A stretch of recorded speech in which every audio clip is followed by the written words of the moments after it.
chỉ vậy ule kaming chu mai kalania cái hi chin rifle tun na mi zo chin rifle te ming thla zo fa te ta na ding mi zo battalion a secretary mo por na chal mek kani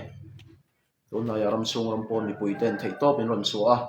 New Zealand lam unau ten zo for journal kal tlangin noi nga min ron pe a kan lom tak zet ani zo for journal department pon cheng noi nga min ron tho bela chung te chunga po chon lom thu kanon soi tak meu mewa zo phai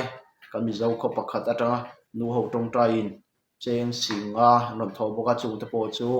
bo phurna nei kuta a thlen to thu le kan lom tak zet ti kha mi zo chin rifle mingin anon soi ni tun lai zo phai in kana Kali University Kumai College in kana kan captain mangin zolan ramle namtan tin anun na hlutak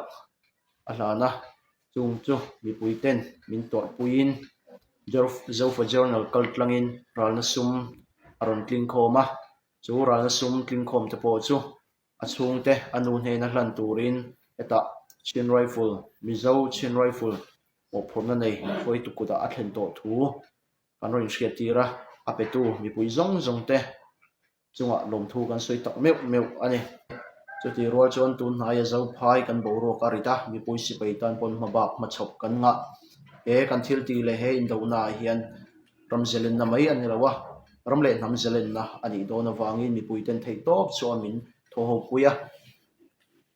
kan nung min dola